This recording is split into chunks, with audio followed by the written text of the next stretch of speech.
தலைப்புச் செய்திகள். மத்திய அரசின் தொழிலாளர் திருத்த சட்டத்திற்கு எதிராக தொழிற்சங்கங்கள் இன்று வேலை நிறுத்தத்திற்கு அழைப்பு. போக்குவரத்து தொழிலாளர்கள் வேலை நிறுத்தத்தில் ஈடுபட்டால் கடும் நடவடிக்கை என நிர்வாகம் எச்சரிக்கை.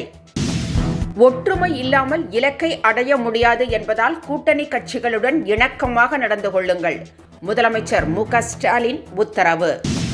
திமுக ஆட்சியின் சாதனைகள் குறித்து நேருக்கு நேர் விவாதிக்க தயாரா? முதலமைச்சர் மு.க. ஸ்டாலினுக்கு இபிஎஸ் சவால். விஜய் தங்களுக்கு ஒரு பொருட்டே அல்ல என்றும் காட்டம்.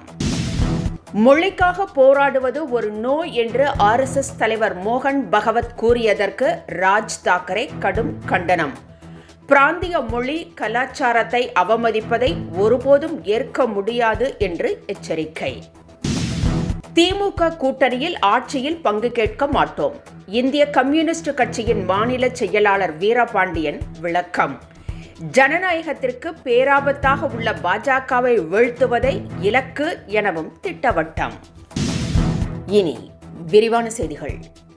மத்திய அரசின் தொழிலாளர் திருத்த சட்டத்திற்கு எதிராக தொழிற்சங்கங்கள் இன்று வேலை நிறுத்தத்திற்கு அழைப்பு விடுத்துள்ளன. இந்த போராட்டத்தில் திமுக, கம்யூனிஸ்ட் உள்ளிட்ட கட்சிகளைச் சேர்ந்த தொழிற்சங்கங்கள் பங்கேற்கின்றன. இதன் காரணமாக அத்தியாவசிய சேவைகள் பாதிக்காமல் இருக்க அரசு நடவடிக்கைகளை எடுத்திருக்கிறது. மேலும் போக்குவரத்து தொழிலாளர்கள் வேலை நிறுத்தத்தில் ஈடுபடக்கூடாது என்று நிர்வாகம் தெரிவித்திருக்கிறது. அப்படி ஈடுபட்டால் அவர்கள் மீது கடும் நடவடிக்கை எடுக்கப்படும் என்றும், விடுமுறை அளித்திருந்தால் அது ரத்து செய்யப்படும் என்றும் எச்சரித்திருக்கிறது. கூட்டணி கட்சிகளுடன் இணக்கமாக நடந்து கொள்ள வேண்டும் என்று முதலமைச்சர் மு.க. ஸ்டாலின் அறிவுறுத்தியுள்ளார். என் வாக்குச்சாவடி வெற்றி வாக்குச்சாவடி என்ற தலைப்பில் திமுக ஏற்பாடு செய்திருந்த பயிற்சி பட்டறையில் பேசிய அவர், வாக்குச்சாவடி முகவர்கள் திட்டமிட்டு வாக்குகளை சேகரித்தால் திமுக கூட்டணிக்கு 2 கோடிக்கு மேல் வாக்குகள் கிடைக்கும் என்று தெரிவித்திருக்கிறார். மேலும் ஒற்றுமையாக இருந்தால்தான் 2024 பெற்ற வெற்றியைப் போல வெற்றி பெற முடியும் என்றும் திமுகவினருக்கு முதலமைச்சர் மு.க. ஸ்டாலின் அறிவுறுத்தியுள்ளார். திமுக ஆட்சியின் செயல்பாடுகள் குறித்து முதலமைச்சர் மு.க. ஸ்டாலின் நேருக்கு நேர் விவாதிக்க தயாரா என்று இபிஎஸ் மீண்டும் சவால் விடுத்திருக்கிறார். தொலைக்காட்சி நிகழ்ச்சியில் பேசிய அவர், அதிமுக ஆட்சியின் சாதனையை நான் சொல்கிறேன் என்றும், திமுக ஆட்சியின் சாதனைகளை முதலமைச்சர் மு.க. ஸ்டாலின் சொல்லட்டும் என்றும் தெரிவித்திருக்கிறார். மேலும் விஜய் தங்களுக்கு ஒரு பொருட்டே அல்ல என்று இபிஎஸ் கூறியுள்ளார். விஜய் சினிமாவில்தான் ஹீரோ என்றும், அரசியலில் அவர் கேள்விக்குறி என்றும் குறிப்பிட்டுள்ள இபிஎஸ், எம்ஜிஆர் பெயரை சொல்லித்தான் விஜய் கட்சி நடத்துவதாகவும் சாடியுள்ளார். தேமுதிகவுடன் இதுவரை பேச்சுவார்த்தை நடத்தவில்லை என நயினார் நாகேந்திரன் கூறியிருக்கிறார். வரும் சட்டமன்ற தேர்தலில் யாருடன் கூட்டணி என்பது குறித்து பிரேமலதா இன்னும் அறிவிக்கவில்லை. இதனிடையே தேமுதிகவுடன் பேச்சுவார்த்தை நடைபெறுவதாக மத்திய இணை அமைச்சர் எல். முருகன் கூறியிருந்தார். ஆனால் இதை நயினார் நாகேந்திரன் மறுத்திருக்கிறார். எனவே மாநில தலைமைக்கு தெரியாமல் மத்திய அமைச்சர் செயல்படுகிறாரா என்ற கேள்வியும் எழுந்திருக்கிறது.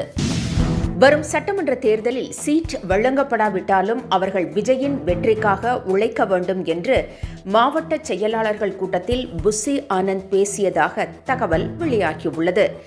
மேலும் சில மாவட்ட செயலாளர்களின் பெயரையும் அவர் குறிப்பிட்டதாக சொல்லப்படுகிறது. இதனால் அவர்கள் கடும் அப்செட்டில் இருப்பதாகவும், சீட் கிடைக்காவிட்டால் விலக முடிவு செய்திருப்பதாகவும் கூறப்படுகிறது. மொழிக்காக போராடும் மனநிலை என்பது ஒரு நோய் என்று பேசிய RSS தலைவர் மோகன் பகவத்துக்கு ராஜ் தாக்கரே கடும் கண்டனம் தெரிவித்துள்ளார்.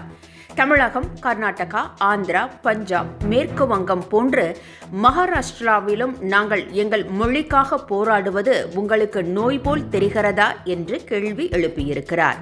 பிராந்திய மொழி கலாச்சாரத்தை அவமதிப்பதை ஒருபோதும் ஏற்க முடியாது என்றும் அவர் எச்சரித்திருக்கிறார். வந்தே மாதரம் பாடலில் நீக்கப்பட்ட வரிகளை முழுமையாக சேர்த்து பாட வேண்டும் என்ற உத்தரவை மத்திய அரசு திரும்ப பெற வேண்டும் என்று மனிதநேய மக்கள் கட்சித் தலைவர் ஜவாஹிருல்லா வலியுறுத்தியுள்ளார். அரசு நிகழ்ச்சிகள் மற்றும் பள்ளிகளில் வந்தே மாதரம் பாடலை கட்டாயம் பாட வேண்டும் என்ற மத்திய உள்துறை அமைச்சகம் உத்தரவிட்டிருக்கிறது.